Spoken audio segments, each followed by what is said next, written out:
Good evening. You're watching Redwood Wonk. This is our first daylight savings show, and since last year, probably our first on the Access Humboldt television.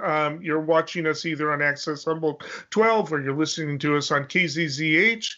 We have so much to talk about today. We had to actually choose between stories, but I want to start with the tragedy coming out of Georgia, and I want to talk about how it relates to national politics and politics in general, because of course, this was a young man who doesn't seem to have a manifesto, who says he's a sex addict. I'm not quite sure I understand, thinks he might be Jesus, has been baptized 4 times, wigged out and shot up a massage parlor, was on his way to Florida to shoot more people. And of course, all but one of the victims was Asian. And we don't know whether or not the motivation was racial. He apparently denies it. But it's what comes to mind for all of us, because for the past year, since this the whole pandemic has started, it's the violence against Asians, and Asians, particularly elderly Asians, but Asians in general across the country, everywhere from Chinatown in San Francisco to New York City and throughout the South, there have been incidents much higher than usual. And some people are putting at least some of the blame on Donald Trump's rhetoric, the Wuhan flu, the Chinese virus, blaming it on China. He says China, China, China over and over again. And, whether or not that's having some type of effect to generate the violence, or whether or not this would have happened anyway, just because a lot of people are stupid and, make associations that are so divorced from reality. They're scared and they just want to hate. Well, Chuck, what have you got to say about that? Well, yeah, what I have to say about that is that words matter, especially if you are the president of the United States or a spokesperson in an administration. And what we know is that the former administration did begin calling it the China virus. In fact, the former president said that a number of times, and a lot of his spokespeople who were, whether on cable news or doing the occasional press briefing at the White House, a lot of them did refer to it as the China virus, or, as you mentioned, the Wuhan flu. And it matters. It does matter. And I don't know what the defense of somebody who has been saying something like that over the last 4 years or so.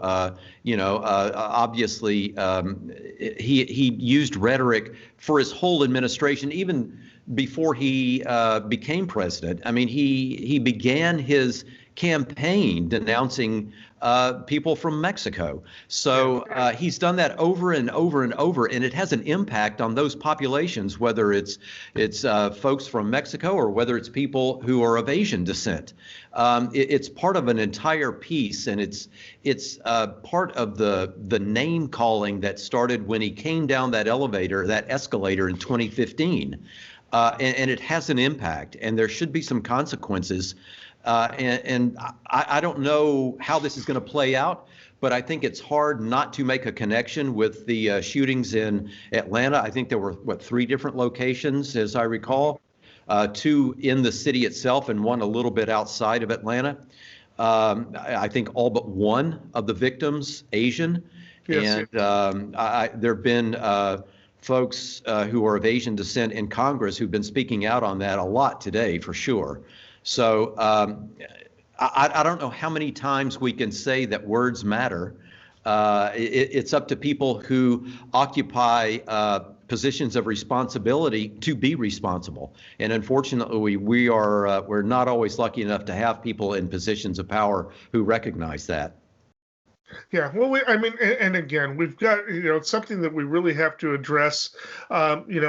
Racism and misogyny are something that, have always been with us, may always be with us, at least to some degree. But we got to figure out some ways to mitigate this, because basically, his in his when he was being making his comments, he's basically telling us, no, I don't hate Asians, I just hate women. So I mean, it's just it is it's such a crisis, I think, because it is worse than it's been in a while, and particularly for Asians. And we really, I don't know that there's any particular policy that's going to change it. We just really need to resist and stand up to the rhetoric, whether it's a president talking this way or our crazy uncles who like to send us, parlor link emails.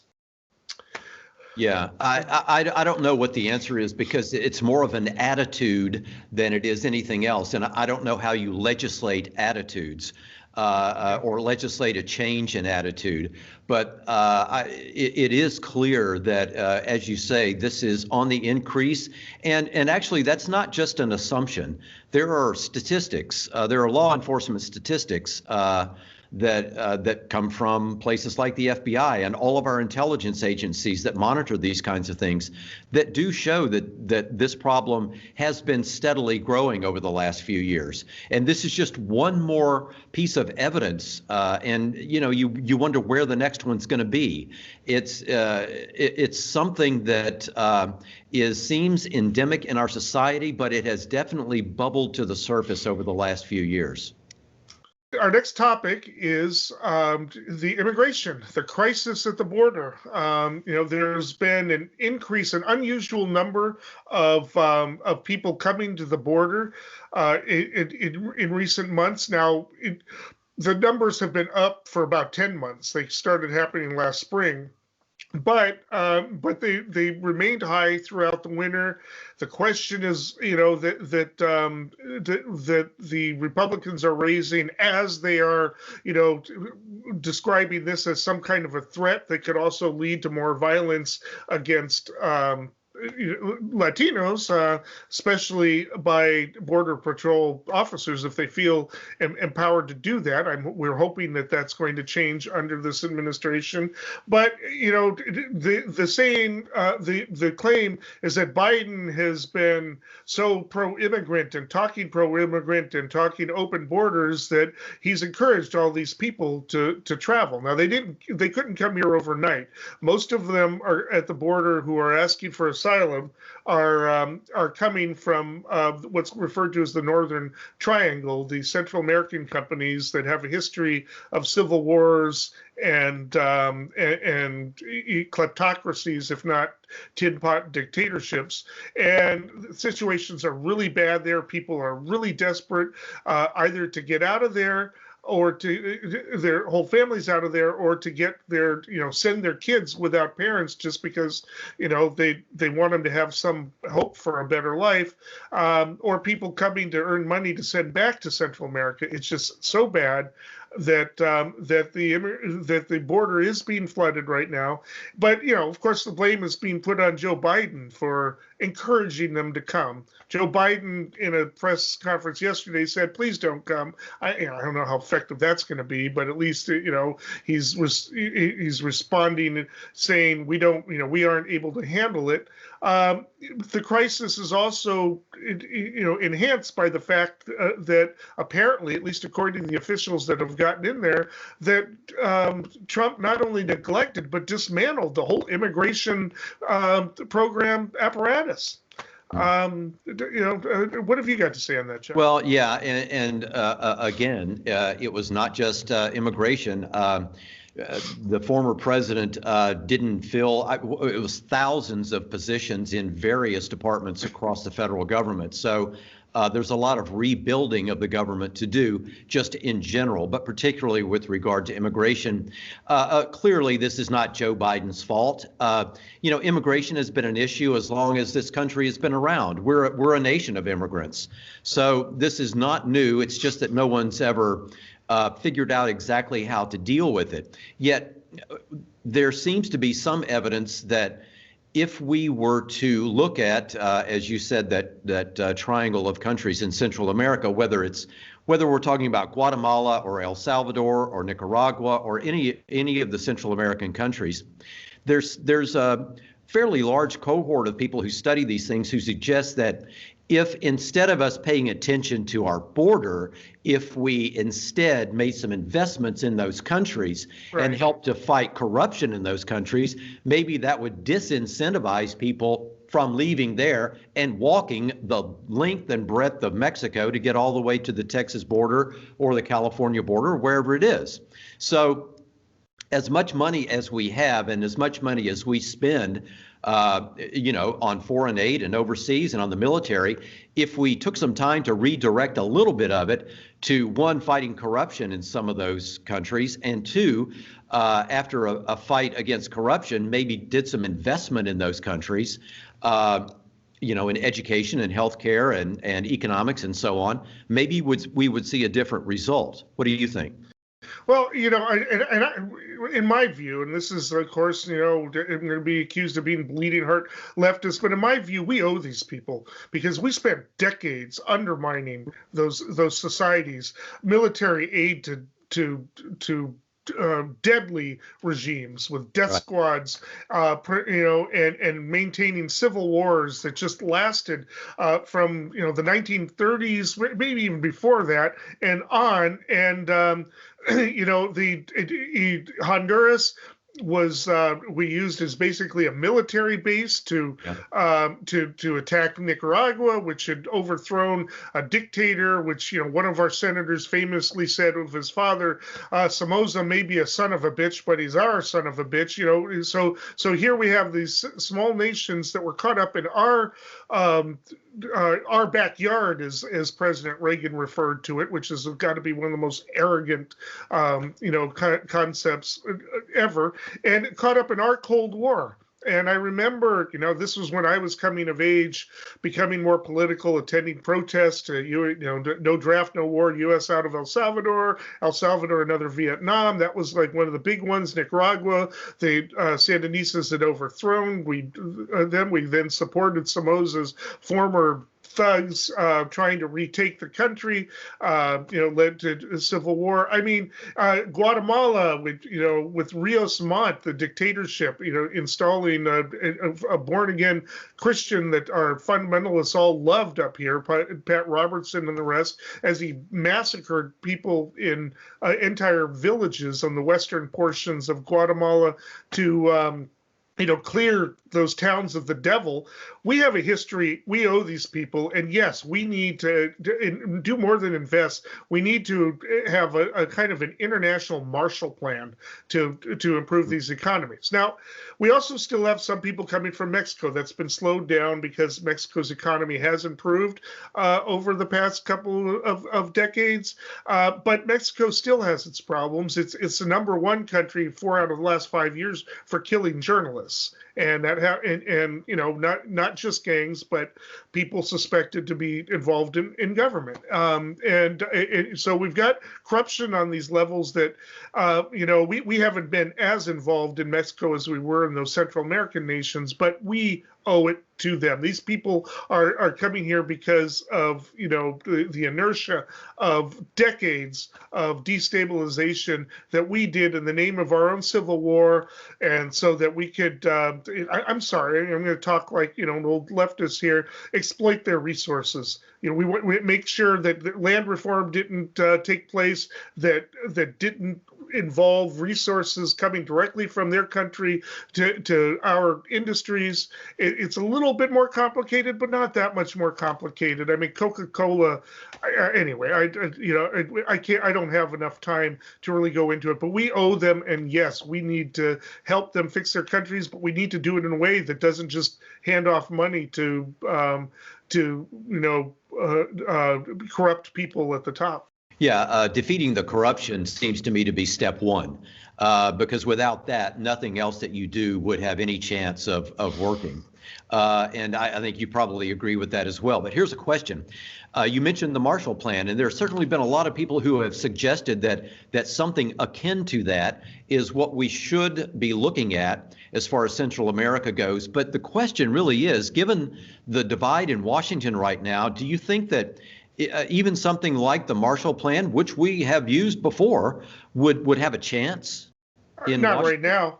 Not right now. So what do we do then? Yeah, I mean, we need to push for it. We need to just push for it like crazy. We need to, really pressure the Democrats that represent us into pushing the matter, because who knows? Maybe a few Republicans out there will see that. I mean, it's something that, that would benefit people, capitalists, right? That's you improve that economy. That's more people consuming. That you could set up an economy that maybe isn't a strict export economy, but one that's also somewhat self-sustaining, diversified local economy, and we'd still get all the sugar, the coffee, the bananas, all of that stuff that our markets so crave, but maybe it would diversify it a bit so they don't have to be simply an export economy towards us. We need to really sell that comprehensively, and we need to have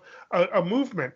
We need to revive the anti-war movement of the 1980s and expand it in such a way that we're talking about positive reinforcement of positive change in those countries. I mean, Mexico, United States, that is the only, we don't use those terms anymore. It used to be first world and third world. That is the only border between a first world and a third world country.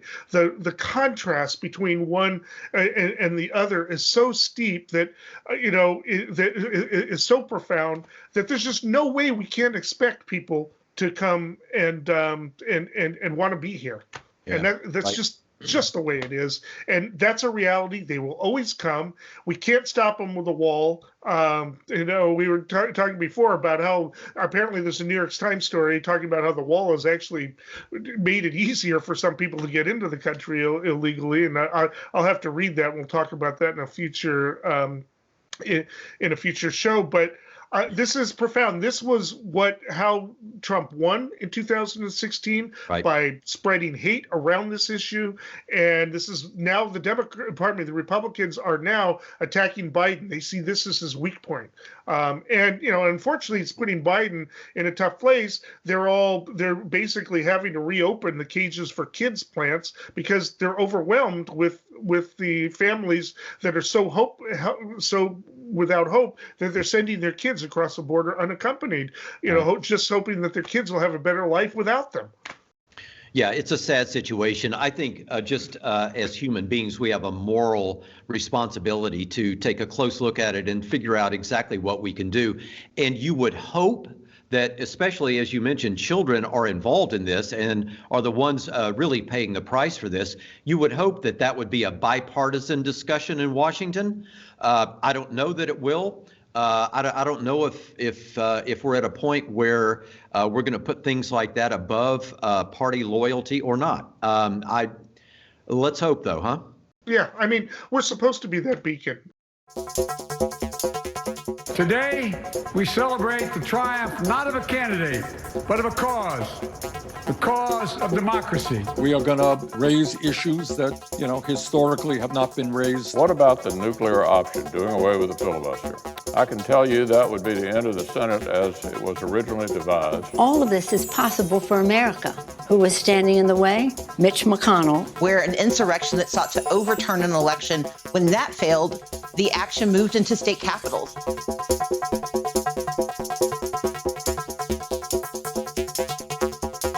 All right, so Joe Biden last week signed on Thursday. Last week I was complaining about how it would take so long between Wednesday and Friday. Why, after it passed in the Senate, was reconciled in the House after the Senate passed it, why it would take so long to get to Biden. Well, Biden apparently was wondering too, and he requested that the thing be sent over right away, not wait for the celebration that they had planned, the ceremony.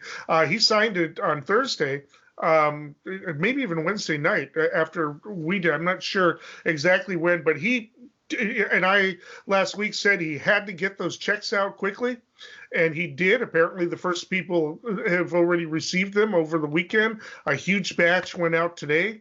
And so and this is 1.9 trillion. And one of the criticisms of Obama back in 2009 was that he didn't go big and that the stimulus wasn't big enough. And then once the Republicans had control of Congress, there was no way to get any more out of them. And so it would lead to a very slow economy, which they had to kind of nurture along with monetarist policies rather than having Keynesian money to spend. Well, Biden got his 1.9 trillion. It's got programs all over the place. Republicans are complaining because it's not directly related to COVID, but it's not just COVID. It's about stimulating the economy, and there are a lot of items in there that are going to help do that. So he's taking a victory lap. He left. He's been going around the country talking, doing interviews on local stations and really telling the story in a way that Obama didn't 10 years ago. I agree. A couple of things there. One, I think in comparing Biden and Obama, I think, well, it's just an opinion, but when Obama came into office, I think a lot of the folks who were working with him were a little bit surprised about the backlash that existed when he took office. So some of that was just plain old obstruction on the part of people in Washington who just did not want the man to succeed. So that was something that maybe they could not have predicted, but that is what happened. So there's that part of it to consider.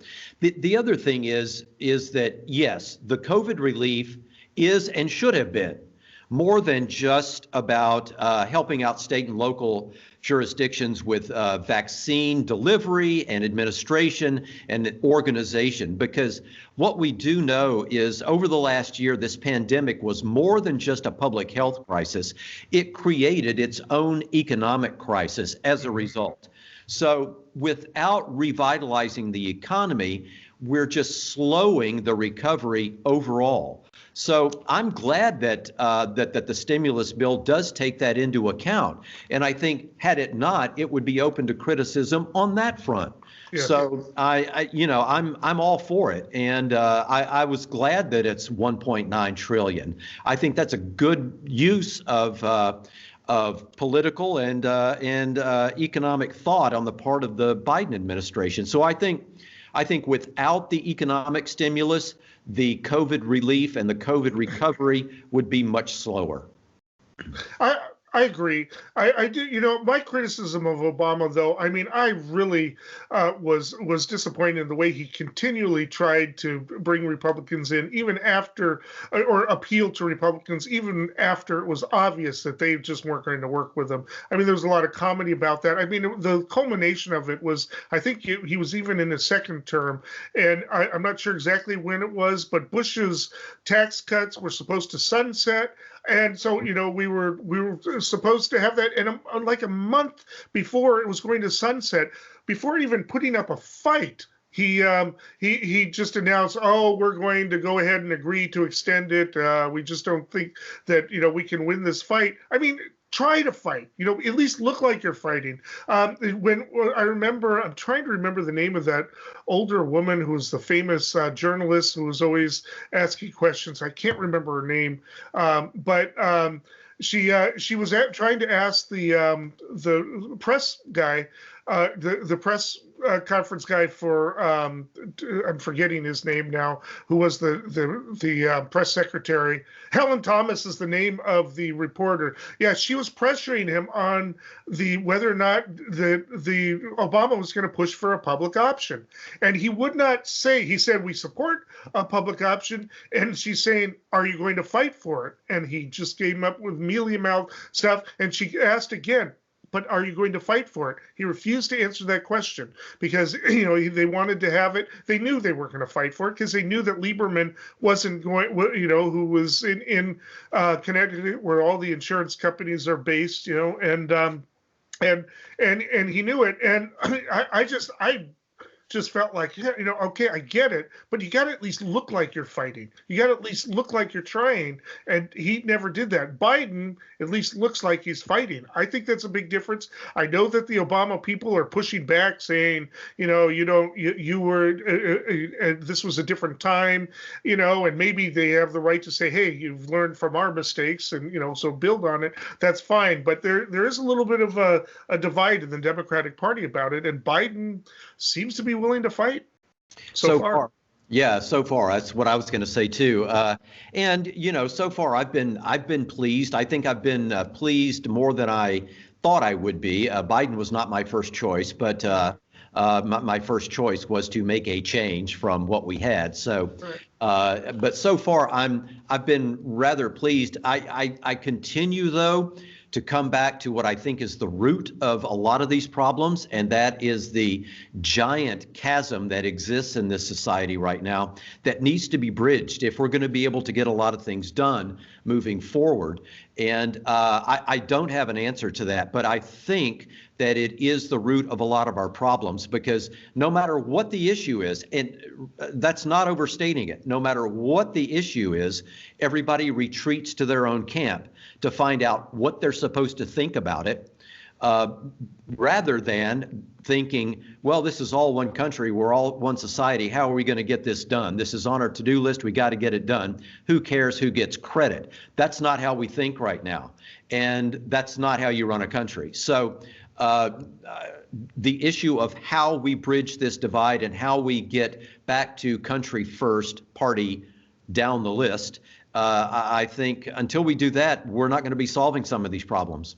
No, but the Democrats have a window. They got to get things done within the next 2 years, because even if they manage to hold on to Congress, it's the first 2 years that really make the difference. They've got to get the economy back on track, and they've got to restructure the economy so that, and I keep coming back to this, so that a man with only a high school education can find a way to make a decent living. I mean, and right now we are short of that.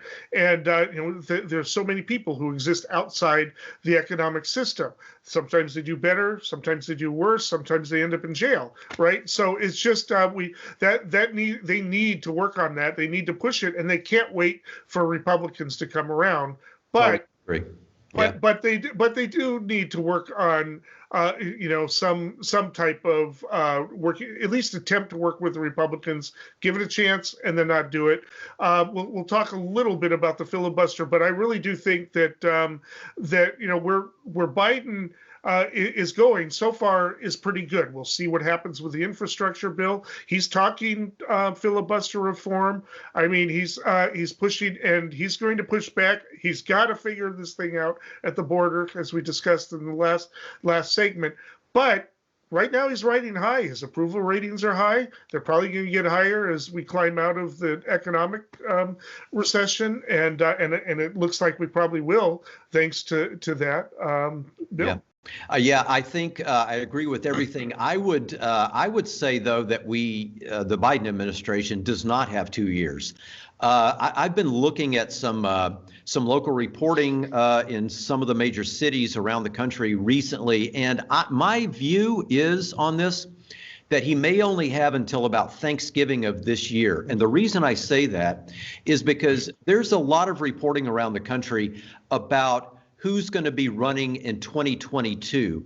And when you read the interviews with some of the potential candidates, a lot of them are talking about making a decision around Thanksgiving, which makes sense because you have to raise a lot of money, you have to put an organization together, and the election is a year from November. So all of this is going to get ramped up. And the reason that's important, after somebody makes a decision that they're going to run and they've got their party backing, they're no longer going to be somebody you can really talk to about compromise, because they're going to have to look tough starting this November. So I think the window is only until this November. I, Richard Billhouse Nixon, do solemnly swear I, Gerald R. Ford, do solemnly swear. I, Jimmy Carter, do solemnly swear. I, Ronald Reagan, do solemnly swear. I, George Herbert Walker Bush, do solemnly swear. I, William Jefferson Clinton, do solemnly swear. I, George Walker Bush, do solemnly swear. I, Barack Hussein Obama, do solemnly swear. I, Donald John Trump, do solemnly swear. I, Joseph Robinette Biden Jr., do solemnly swear. So help me God. Well, one of the things I want to talk about is there's been a little bit of controversy in California because Senator Feinstein, she's getting up there in age.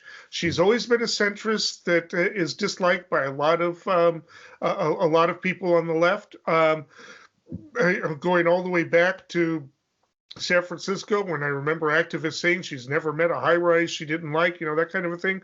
And so but she's actually under fire a little bit now because there have been some hearings in which she seems to have been incoherent, asking the same questions over again. And she slips in and out. She seems to be fine.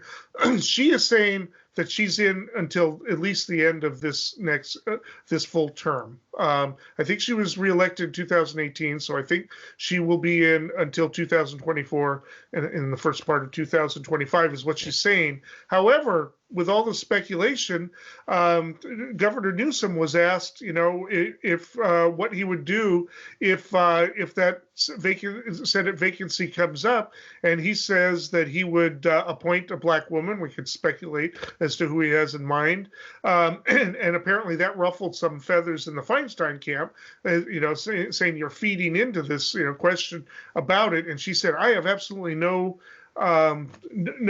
desire to retire any time before my term, and she's not even committing to not running for another term. Yeah, that's right. A couple of things. One, that's her prerogative. She was elected. So, short of being removed, it's her prerogative to fill out the full term. So, that's just up to her and her staff. I would be a little concerned about some of the things you cited there about, not being able to track the discussions in a committee hearing. And there's been a lot of reporting on that, and maybe what some of the other Democrats on various committees and in the Senate in general might be thinking about that. But again, she is the United States Senator, one of the two that we have from California. So if she wants to serve out the full term, short of some sort of recall, that's what she'll do. And there's not much anybody can do about it. As far as Newsom goes, I don't see anything wrong with him answering that question. I think it's a perfectly reasonable question that a governor in a situation like this should expect to get from the people who are in Sacramento and have access to the governor. So I'm not, I'm not upset that he answered that question, and I think he was forthcoming with, where he's leaning should an opening come up and he were asked to fill that position. I don't have a problem with that, and there are certainly a lot of qualified people who could fill that spot with no problem at all, and who could just move in and hit the ground running. So that's not the problem. I wonder, though, why Senator Feinstein really wants to fill out this full term. I really don't know. And, she has not asked me for my opinion on it. But, I think if she wanted to resign right now, I think that it would be regarded as a good decision. But again, it's her prerogative. It is her prerogative, and we'll get into future shows talking more about the upcoming recall election. But there is, again, concern that we've discussed is that if the governor is recalled, I think the odds are against that, but if it does happen and a Republican replaces because people take the stand like Feinstein did the last time, saying, I'm not going to endorse a Democrat to replace Gray Davis because we shouldn't even have this recall. We ended up with Schwarzenegger, who that's the only way he could become governor because he couldn't win a primary. With how far right the Republican Party is in the state. So there's concern about that, and if that happens, that if we have this election, I think they're talking about June, and then all of a sudden Feinstein has a medical situation where she leaves in July, then the Democrats have lost their majority, and that's that. You don't even have till Thanksgiving. So there's a lot of concern here, and the question is whether or not she's being selfish, as to not retiring now and allowing Newsom. But who knows? Maybe she'll be fine, and maybe she'll serve out well, and maybe even serve out another term for all we know. It is her prerogative. Yeah, I don't know. Only she knows, and maybe a few people on her staff, maybe some of her closest advisors. And the other thing is we really don't know for sure what some of her closest advisors in Washington and those who are here in California are advising her to do. We have no idea. So we're going to have to wait and see. I do think that when the Senate is at 50-50 with only the vice president there to make it the difference, that senators in a position such as hers should consider that and make their decisions based on that. Well, speaking of the Senate, let's talk about McConnell. Mitch McConnell, obstructionist for the past 10 years, 11 years, is threatening to obstruct more if the rules are changed to stop him from obstructing. He says he's going to obstruct either way, threatening to just drag out every vote with constant motions, threatening that debates will have to go on late into the night and slow down anything passing, even stuff that the Republicans might pass. As the Biden himself is now starting to embrace at least some form of filibuster reform. We talked last week about Manchin being open to that. What do you think is going to happen there? Well, first of all, Mitch McConnell is the great example of putting party before country, and it's sad to see. It's really frustrating and disgusting. So, but that aside, as far as the filibuster itself goes, I certainly do not support it in its current incarnation, where a senator does not have to go to the Senate floor and speak for however long that person can. The senator now just raises an objection and says that, I'm filibustering, and that's all they have to do. They don't have to leave their office. And that makes it too easy to obstruct, and that's not good. Certainly that's a misuse of it. That's not even how it was intended. So that's just wrong.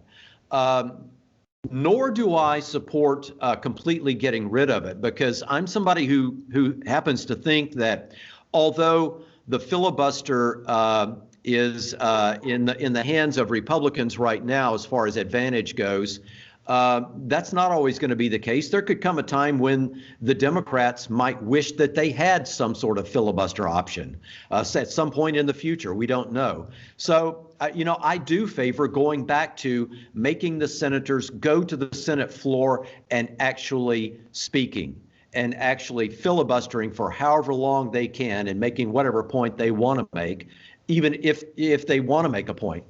But I would be careful about getting rid of it altogether, because those kinds of changes can come back and bite you in the future.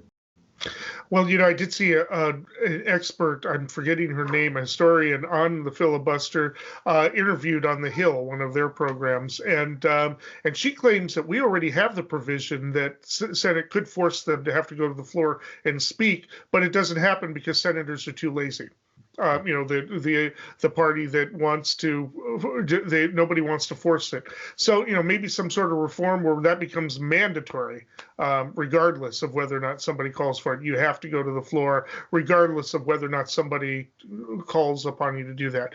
We'll see. We'll be talking about that in the future, of course. As for and as for McConnell, it's more of the same. Okay, there has been an intelligence report released. Surprise, surprise, the Russians were heavily involved in trying to influence the election in 2020. It just doesn't seem to be newsy almost anymore. It's on page 4, but it does raise the question. Should there be further investigation? Again, whether or not Russia's doing it, I expect Russia to do it. I expect other countries to do it. The question for me for 2016 was whether or not there was any help on this side. Mm-hmm. And that to me is the issue. But we ought to know about it, and we ought to know, what we can do to prevent it from happening or mitigate it in the future. Yeah, there's no doubt. And the report that was released was declassified. We had some inklings of what was in there, but it was heavily redacted until just recently. In fact, earlier this week, I believe it was. And so now we get to see the full report, and it names names. And one of the Russian operatives who was involved in 2016 and was suspected of still being involved all the way through to 2020, Konstantin Kalimnik, was not only named in there, but it turns out he's now on an FBI most wanted poster. Mm-hmm. So, and we know that Kalimnik had multiple contacts with folks here in the United States, and a lot of them tied to the Republican side and the Trump campaign and so on. So it seems that while you're right that it's not a surprise that Russia was doing this, it does point to the fact that we need to get better at cybersecurity. We need to get better at figuring out how to reel in some of what's going on politically on social media and the disinformation and the misinformation and so on. I don't know how we do that, but we need to do it, because the suspicion is, and I agree with it, that Russia's not going to stop. As you say, it's not a surprise. It's what they do, especially if you consider who is running the country right now. Putin is a former KGB agent when it was called the KGB in the Soviet era. So, I mean, this is what he does. It's what he knows, and it's what he thinks is the right thing to do with regard to the West. So it's not going to stop until we put a stop to it. And he's cracking down on his opposition. He's jailed his primary political opponent. He's, after trying to kill him, he's got, anyway, that's not going to change. And we need to be real clear here, because different media take different approaches on this. Their involvement wasn't to sow discord. It was to elect and reelect Trump. And right. We need to be very clear on that. Because that was their goal. And we need to ask why that's the case. And maybe we'll find out. Well, who knows? Maybe some investigation will finally, if Kalimnik is brought to justice, and if we can find out more about exactly what he was doing, what his orders were, and who he was talking to here and there, maybe we'll get some clarity on that. But here's the other thing, and this has been reported on a lot as well. He's probably not the only one. He's just the one we know about right now. We'll see how it goes, but it is something that is disruptive, and it's concerning about for our election system going forward. Okay. This is reviving a very contentious issue that happened a couple of years ago. This was the Kavanaugh, the confirmation hearing, which was almost kind of a replay of the Clarence Thomas hearings, where he had an accuser. I'm forgetting her name. I know she was a PhD doctor, but But she accused, very credibly, my opinion, him of a very horrific sexual assault when they were teenagers. And he denied it. He blamed the whole thing on Clinton. He set up for Senator Graham to give a long, rambling, self-righteous speech about how this was politics trying to take him down. And then apparently they all kind of agreed, because there were some kind of wobbly Republicans who were, might not have voted for him if there was more evidence. FBI was supposed to do a background check. And Senator Whitehouse is coming out saying, they wanted to learn exactly what the FBI did, and the FBI isn't answering questions. Right. And there may need to be a shakeup in the FBI, because they are refusing to answer questions about it. And I remember how, I don't know what happened with the the routine background check that happened before the hearings, but at one point a question was put to them, as to whether or not Dr. Ford, Christine Ford, Blasey Ford, was telling the truth, is that the FBI was supposed to be conducting a report, but they didn't interview Kavanaugh, didn't interview Ford, and not only that, but witnesses that were corroborating some of portions of what she had to say about the history of it were trying to call the FBI, and literally the FBI was not answering questions. So what did they do during those few days? What did they do beforehand? And they don't want to answer that question. Yeah, and if you recall when that was going on, that investigation, a lot of people were raising questions about it at the time, because it was only, as you say, a few days long. And you would think that an investigation such as that would take much more time than that. But of course, the Republicans were anxious to get another conservative on the court, so they were loath to even do an investigation. They were just wanting to move to the vote, Senator Whitehouse, Sheldon Whitehouse of Rhode Island, is a former prosecutor, and apparently a good one. And he's the one who is encouraging our new Attorney General, Merrick Garland, to look into this.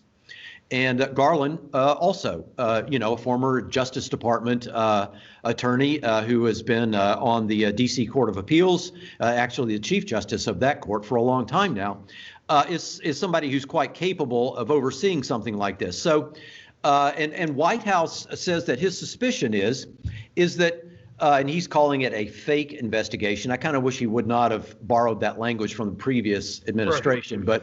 But that's what he's calling it. And his point is just as you indicate there, that it was pretty much just a sham investigation, just kind of going through the motions and not really digging for information. His suspicion is that there's a lot more there. Now, if they didn't have to dig. The witnesses were, falling in their lap, trying to climb into their lap, trying to get their attention, and they just didn't want anything to do with them. Well, there were a lot more people they could have talked to, but just didn't do it. And they really didn't do the kind of investigation that you would assume that the Justice Department would be capable of. So so Senator Whitehouse has said that his suspicion is that that's all they did. They just went through the motions and got it done as quickly as they possibly could, because they knew what the Republicans wanted. And of course, that's not how it's supposed to work. Now, the whole question is whether Attorney General Garland has the appetite to reopen this and dig into this again. And he might. We don't know. He has not said no. And then further, if Attorney General Garland decides to do this, and they do find that that was a sham investigation, what is the next step? And that's where Senator Whitehouse has not really gone so far as to really outline what he thinks might happen. But the question comes up, if they do find that this was an inadequate investigation, does that mean that Kavanaugh, the confirmation of Kavanaugh then, should be rescinded? And in a case like that, do you impeach the justice, or what exactly happens? And I have not heard Attorney General Garland speak to that, and I really haven't heard Senator Whitehouse outline exactly what he thinks the full plan is at that point. Well, first of all, there's two issues here. One is, did Kavanaugh lie under oath in denying and blaming Clinton, whatever. Did he lie in his denials, or did he lie about anything else? That would be impeachment, because I think that if it's during the hearings, I think that's that is grounds. I don't know. Yeah. Lying to Congress is impeachable. Yeah, in fact, isn't that a felony, lying to Congress? Yeah, but he did it before he was actually Supreme Court, on the Supreme Court. So there's questions about that. But I think that they can do that, because that's how we got there. But the other issue is the shakeup of the FBI, because the FBI in that instance was basically being acting politically and deliberately avoiding doing its job, because it possibly because it might have compromised that nomination. And clearly, if the FBI has become a political organization, it tends to be more conservative than not. Of course, Trump was unhappy with the FBI for its own reasons, but they need to be answering questions.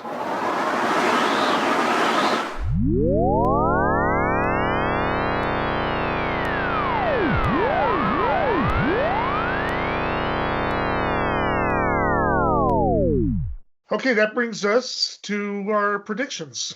Does that mean it's my turn? Who's going Chuck, first? It's your turn. Go ahead. I have two. I'll start with what I thought was going to be the second one, but since we just recently talked about Russia and so on, and Vladimir Putin, one of the things I've been following recently, and it's starting to ramp up to the point where I think something might happen relatively soon.